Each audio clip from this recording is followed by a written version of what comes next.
Hello class, hope you have seen and understood the concepts covered in chapter 1 part 1 video। और अगर आपने वो video नहीं देखा है तो लिंक मैंने आपके लिए डिस्क्रिप्शन में दे रखा है।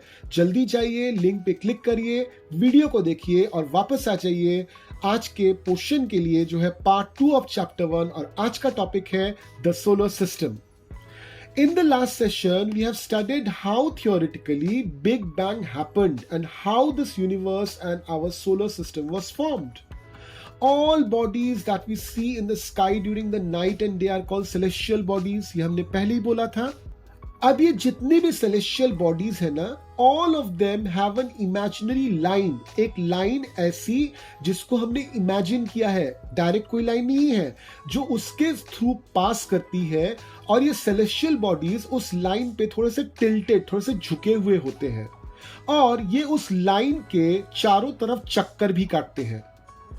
इस लाइन को हम लोग बोलते हैं एक्सिस और इस तरह के मूवमेंट को हम लोग बोलते हैं रोटेशन। ये रोटेशन आपको सभी सेलेस्टियल बॉडीज में दिख जाएगा। ठीक उसी तरह से ये सभी सेलेस्टियल बॉडीज एक फिक्स्ड पाथ में, जिसको हम ऑर्बिट बोलते हैं, किसी ना किसी के चारों ओर ये घूम रहे हैं। और इस मूवमेंट ऑन द ऑर्बिट को हम लोग बोलते हैं रेवोल्यूशन। यानी कि हम बोल सकते हैं कि किसी भी सेलेस्टियल बॉडी की दो तरह की मूवमेंट होती है मिनिमम, एक है रोटेशन और एक है रेवोल्यूशन। 8 प्लैनेट्स और उनके 297 known satellites, 1 million asteroids, 4000 known comets and around 5 dwarf planets हमारा जो सन है, नियरेस्ट स्टार जो है सन, उसके चारों ओर घूमते हुए आपको मिल जाएंगे। And these make up a family and this family is called the solar system, जिसका हेड है हमारा सन। हमारे सोलर सिस्टम का सबसे प्रोमिनेंट मेंबर सन है और सन बना हुआ है पूरी तरह से गैसेस से, जैसे हाइड्रोजन, हीलियम। सन एक्सट्रीमली हॉट है और इससे ह्यूज अमाउंट ऑफ लाइट और हीट जनरेट होता है। सन की एज अगर हम देखें तो एस्टिमेटेड 4.603 बिलियन ईयर्स पहले सन बना था। हमारे अर्थ से सन 152.09 मिलियन किलोमीटर दूर है।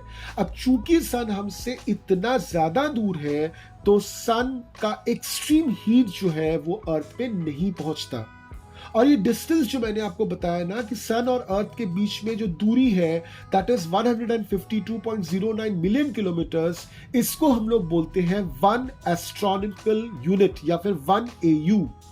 इस ह्यूज डिस्टेंस के वजह से 0.000005% यानी कि डेसिमल के बाद मैंने कुल कितने जीरोस लगाए? कुल मैंने 7 जीरोस लगाए, उसके बाद मैंने 5 बोला। सिर्फ सन का इतना परसेंट हीट ही अर्थ को पहुंचता है। सन बहुत ह्यूज है और इसका ग्रेविटेशनल पुल बहुत स्ट्रांग है। इसके ग्रेविटेशनल पुल के वजह से इतने सारे मेंबर सोलर सिस्टम के सन के साथ बंधे हुए हैं। अगर हम सन से करीबन 50,000 एस्ट्रोनॉमिकल यूनिट दूर भी चले जाएं तो भी हमको सन का ग्रेविटेशनल फोर्स जो है वो फील होगा। ये जो 50,000 एस्ट्रोनॉमिकल यूनिट दूर जो एरिया है जहां पे जाके सन की ग्रेविटेशनल फोर्स की कैपेसिटी खत्म हो जाती है, इस जगह को हम लोग बोलते हैं ऑट क्लाउड। जितने भी मेंबर्स हैं हमारे सोलर सिस्टम के, सभी सन के चारों ओर घूम रहे हैं, फिक्स्ड पाथ में घूम रहे हैं और इस फिक्स्ड पाथ को हम लोग बोलते हैं ऑर्बिट। ठीक उसी तरह से सन भी एक फिक्स्ड पाथ में यानी कि एक ऑर्बिट में घूम रहा है। किसके? सेंटर ऑफ मिल्की वे के। और सन के घूमने की जो स्पीड है that is 720,000 kilometre per hour. Just imagine. तो हमारा मिल्की वे कितना बड़ा है आपको अंदाजा लग जाएगा कि सन इतने स्पीड से घूम रहा है, इतने सालों से, बिलियंस ऑफ ईयर्स से घूम रहा है मिल्की वे के सेंटर के इर्द गिर्द। फिर भी अभी तक सन ने टोटल सिर्फ 18 रेवोल्यूशन ही किए हैं। अभी चलिए देखते हैं कि हमारे सोलर सिस्टम में सन के अलावा क्या है। तो सन के अलावा हमारे सोलर सिस्टम में सबसे प्रोमिनेंट जो है वो है प्लैनेट। प्लैनेट की खुद की लाइट नहीं होती, ये सन के लाइट में ही दिखते हैं। हमारे सोलर सिस्टम में टोटल 8 प्लैनेट्स हैं और ये सभी प्लैनेट्स अपने फिक्स्ड ऑर्बिट में सन के इर्द गिर्द घूम रहे हैं। इन ऑर्बिट्स की एक बहुत खास बात है कि कोई भी प्लैनेट का ऑर्बिट किसी दूसरे प्लैनेट के ऑर्बिट को कभी भी काटता नहीं है, कभी भी इंटरसेक्ट नहीं करता है। सन के पास जो सबसे करीबी प्लैनेट है उसका नाम है मरकरी, और मरकरी महज 51.4 मिलियन किलोमीटर दूर है सन से। मरकरी के ऊपर हार्ड सॉइल है, जिस तरह से हमारे धरती के ऊपर हार्ड सरफेस है, मरकरी के ऊपर भी हार्ड सॉइल है, मगर ये एक्सट्रीमली हॉट है, होगा ही सन के इतने करीब जो है। मरकरी हमको सनराइज के समय दिख जाता है, मगर एक बार जब सन निकल के आ जाता है, यानी सूरज पूरी तरह से निकल के आ जाता है, तब मरकरी को देखना नामुमकिन है, क्योंकि मरकरी इतना छोटा है और सन के इतने करीब है कि सन के इतने तेज रोशनी में मरकरी हमको दिखता ही नहीं है। मरकरी के पास कोई नेचुरल सैटेलाइट्स नहीं है और उसको एक रेवोल्यूशन करने में 88 डेज लगते हैं, जबकि एक रोटेशन करने में 59 डेज लगते हैं। साथ में मरकरी जो है वो पूरे सोलर सिस्टम का सबसे छोटा प्लैनेट है। सन और मून के बाद अगर हमारे स्काई में सबसे ब्राइटेस्ट ऑब्जेक्ट कोई है तो वो है हमारा सेकंड प्लैनेट फ्रॉम सन, जिसका नाम है वीनस। ये एक्सट्रीमली ब्राइट है और ये हमेशा हमको सनराइज और सनसेट के वक्त दिख जाता है, इसलिए वीनस को हम लोग मॉर्निंग एंड इवनिंग स्टार बोलते हैं। स्टार शब्द इसके लिए यूज होता है, मगर आप याद रखें कि वीनस जो है वो स्टार नहीं है, वो प्लैनेट है। वीनस का जो एटमॉस्फेयर है वो सोलर सिस्टम में सबसे थिक एटमॉस्फेयर में से माना जाता है, और यही एटमॉस्फेयर इसको एक्सट्रीमली ब्राइट बनाता है, क्योंकि सूरज की जो रोशनी पड़ती है वीनस पे, वीनस का थिक एटमॉस्फेयर करता क्या है, मैक्सिमम ऑफ द सनलाइट को बिखेर देता है। वीनस सूरज से करीबन 108.71 मिलियन किलोमीटर दूर है। इसको 255 डेज लगते हैं एक रेवोल्यूशन कंप्लीट करने में, जबकि एक रोटेशन करने में इसको टाइम लगता है 243 डेज। वीनस रोटेट करते समय ईस्ट से वेस्ट की तरफ रोटेट करता है। इसका मतलब क्या? इसका मतलब अगर आप वीनस पे चले जाते हो तो आपको सनराइज वेस्ट से दिखेगा और सनसेट ईस्ट से दिखेगा। वीनस का शेप और साइज जो है बहुत सिमिलर है अर्थ के, इसलिए वीनस को कभी कभार हम अर्थ ट्विन सिस्टर भी बोलते हैं। इसकी सॉइल बहुत ज्यादा हार्ड है और ठीक मरकरी की तरह वीनस का भी खुद का कोई नेचुरल सैटेलाइट नहीं है। Third planet from the sun is our earth. Earth जो है ये सोलर सिस्टम का 5th लार्जेस्ट प्लैनेट है। अर्थ का जो शेप है ये थोड़ा सा फ्लैट है नॉर्थ और साउथ पोल्स पे, और इस तरह के शेप को हम लोग बोलते हैं जियोड। अगर हम स्पेस से अर्थ को देखें तो अर्थ ब्लू कलर का नजर आता है, क्योंकि अर्थ के 2/3 हिस्से में सिर्फ और सिर्फ पानी है, इसलिए अर्थ को हम लोग ब्लू प्लैनेट भी बोलते हैं। और अब तक हमको लाइफ का मतलब जो समझ में आता है वो लाइफ सिर्फ अर्थ पे एग्जिस्ट करता हुआ ही मिलता है, क्योंकि लाइफ के लिए जो भी फेवरेबल कंडीशंस हैं वो सभी के सभी, जैसे temperature, presence of water, presence of oxygen, ये आप सिर्फ अर्थ में पाओगे। फोर्थ प्लैनेट फ्रॉम सन है मार्स। इसको हम लोग रेड प्लैनेट भी बोलते हैं, क्योंकि स्पेस से ये एकदम रेड दिखता है। मार्स सन से 228 मिलियन किलोमीटर दूर है और इसको एक रेवोल्यूशन करने में 687 डेज लगते हैं, जबकि एग्जैक्टली 24 आवर्स लगते हैं एक रोटेशन कंप्लीट करने में। और मार्स के 2 नेचुरल सैटेलाइट्स हैं और इस पे भी आपको हार्ड सॉइल या हार्ड सरफेस मिल जाएगा। तो ये जितने भी प्लैनेट्स हैं मरकरी से लेकर मार्स तक, इन सभियों को हम टेरेस्ट्रियल प्लैनेट्स बोलते हैं, क्योंकि इनके पास हार्ड सॉइल है। एक बार आप मार्स के परे चले जाओगे तो आपको करीबन 150 मिलियन किलोमीटर तक एक एरिया मिलेगा जहां पे आपको छोटे छोटे रॉक के पार्टिकल्स, पत्थर के पार्टिकल्स मिलेंगे जो पूरी तरह से सन का ऑर्बिट कर रहे हैं। इस एरिया को हम लोग बोलते हैं एस्टेरॉयड बेल्ट। माना जाता है कि बहुत सालों पहले शायद कोई प्लैनेट रहा होगा, किसी भी वजह से ये प्लैनेट एक्सप्लोड कर गया और उसके छोटे छोटे टुकड़े बन गए और यही टुकड़े एस्टेरॉयड बेल्ट में फंस के रह गए। यहां पे एक एस्टेरॉयड है सीरीज, जो सबसे बड़ा एस्टेरॉयड है। जितने भी प्लैनेट्स और नेचुरल सैटेलाइट्स है ना, करीबन उनका शेप राउंड रहता है, मगर एस्टेरॉयड्स का शेप हाईली अनइवन रहता है। एस्टेरॉयड बेल्ट के बाद आपको 5th प्लैनेट मिल जाएगा, जो सोलर सिस्टम का लार्जेस्ट प्लैनेट भी है, and that is Jupiter. Jupiter is located at a distance of 741.82 million kilometers from Sun, और इसको 11 साल 11 मंथ 11 इयर्स 11 मंथ्स लगते हैं एक रिवॉल्यूशन कंप्लीट करने में, और एक रोटेशन कंप्लीट करने में इसको लगते हैं 9 आवर्स 56 मिनट्स। हमारे आज की काउंटिंग तक जुपिटर के टोटल 92 नेचुरल सैटेलाइट्स है। जुपिटर को एक हल्का सा रिंग है, और जुपिटर जो है ये एक गैस जाइंट है, ये पूरी तरह से गैस से बना हुआ है, इसमें कोई सॉलिड सरफेस नहीं है।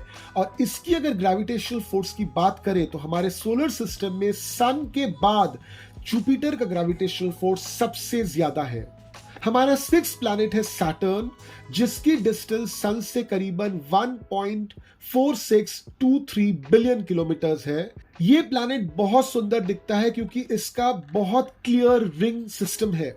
सैटर्न को एक रेवोल्यूशन कंप्लीट करने में 29 इयर्स एंड 5 मंथ्स लगते हैं, जबकि एक रोटेशन कंप्लीट करने में इसको 10 आवर्स एंड 40 मिनट्स लगते हैं। सैटेलाइट्स की अगर बात करें तो आज तक हमने जितना भी खोज निकाला है उसके हिसाब से सैटर्न के पास 145 नोन नेचुरल सैटेलाइट्स है। ये एक गैस जायंट है जो पूरी तरह से गैसेस से बना हुआ है, इसमें कोई भी सॉलिड सरफेस नहीं है। मरकरी से लेकर सैटर्न तक हम खुली आंखों से देख सकते हैं या फिर कुछ हल्के पावरफुल माइक्रोस्कोप से भी देख सकते हैं अगर आकाश क्लियर रहा तो। अब दो ऐसे प्लैनेट्स हैं जिनको खुली आंखों से देख पाना अर्थ से बैठकर इम्पॉसिबल है। इनको देखने के लिए हमको टेलीस्कोप का ही इस्तेमाल करना पड़ेगा।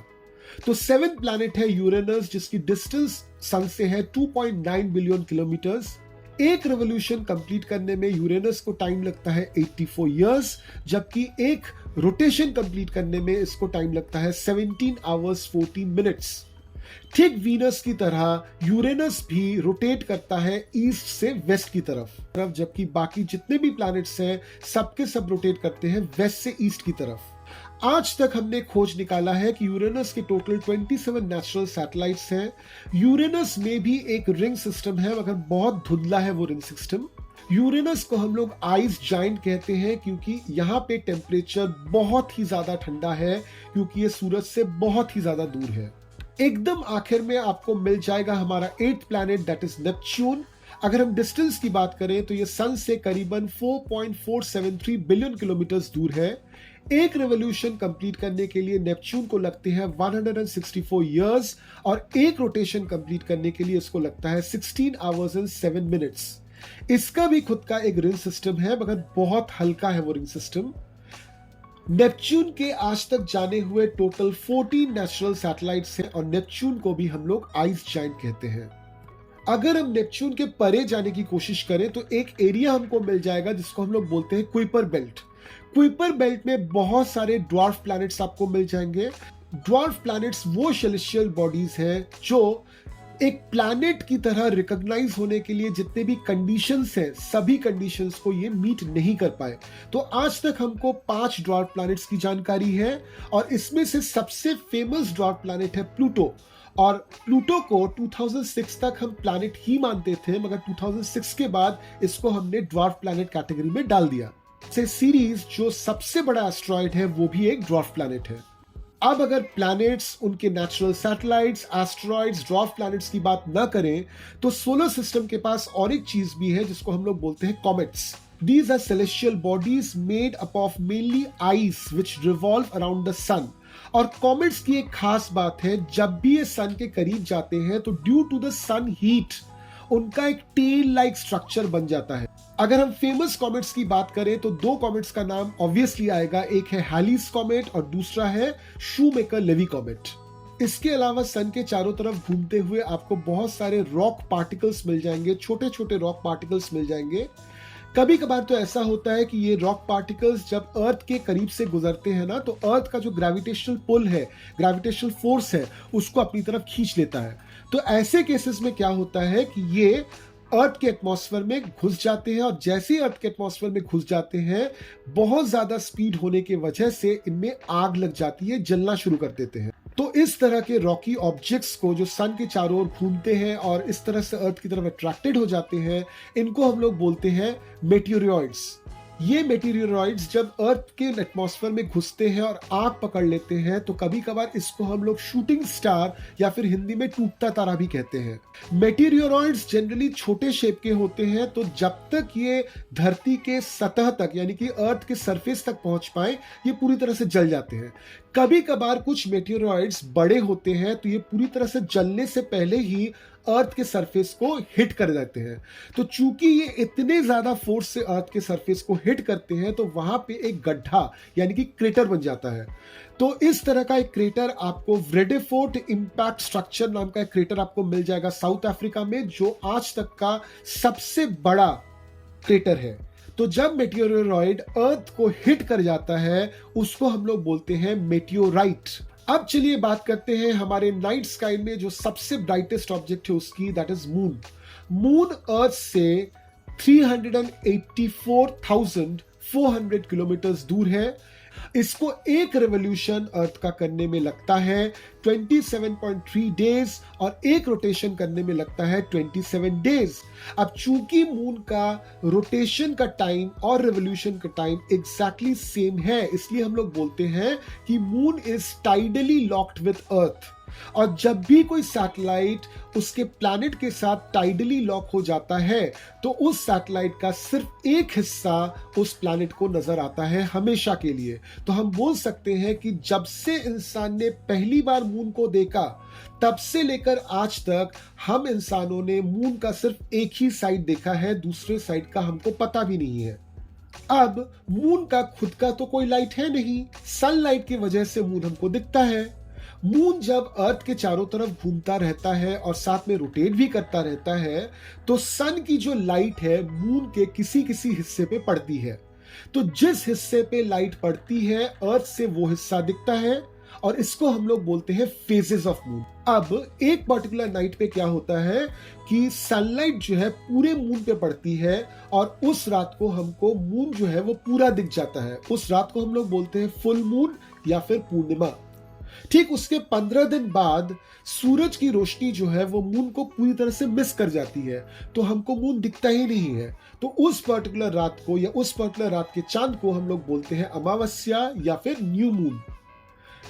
फुल मून से न्यू मून का टाइम जो है उस समय अगर आप नोटिस करोगे तो चांद का जो हिस्सा है, जो फेज है, वो धीरे धीरे घटता रहता है। इसको हम लोग बोलते हैं वेनिंग। ठीक उसका रिवर्स, जब हम लोग न्यू मून से फुल मून की तरफ जाते हैं तो धीरे धीरे चांद का जो विजिबल एरिया होता है ना, जिसपे लाइट पड़ती है, वो बढ़ता जाता है।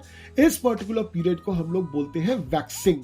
अब मून का जो सरफेस है that is not even. Moon पे एटमॉस्फेयर बहुत ही पतला है, ना के बराबर है, क्योंकि मून की ग्रेविटी बहुत वीक है। तो क्या होता है कि बहुत सारे मीटियोराइट्स आते हैं, एटमॉस्फेयर है नहीं उनको रोकने के लिए, तो ये डायरेक्ट मून को हिट करते हैं और मून पे बड़े बड़े गड्ढे बन जाते हैं, क्रेटर्स बन जाते हैं। सनलाइट जब मून पे पड़ती है तो जिन पोर्शंस में क्रेटर नहीं है वहां पे तो प्रॉपर सनलाइट आती है, मगर जिन पोर्शंस में क्रेटर है वहां पे क्रेटर की गहराई तक सनलाइट नहीं पहुंच पाती और वो वाला पोर्शन अंधेरा रह जाता है।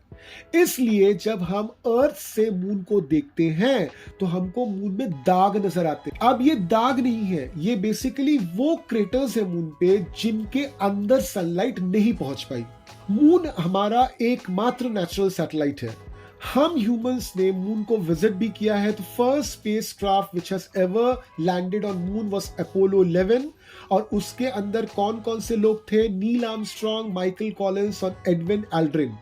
Neil Armstrong was the first human being to land on the moon and he did so on July 20th, 1969. आज तक टोटल 12 लोग मून पे लैंड किए हैं और ये सभी के सभी यूनाइटेड स्टेट्स ऑफ अमेरिका से आते हैं। आज हम सोलर सिस्टम के बारे में बहुत कुछ जानते हैं, बहुत सारा इंफॉर्मेशन हमने इकट्ठा किया है, मगर हाँ, अभी भी ह्यूज पोर्शन जानना बाकी भी है।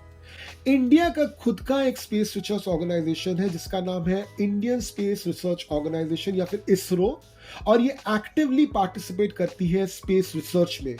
सबसे पहले इंडियन जो स्पेस में गए थे उनका नाम है colonel Rakesh Sharma. India continuously artificial satellites और स्पेसक्राफ्ट्स लॉन्च करता रहता है।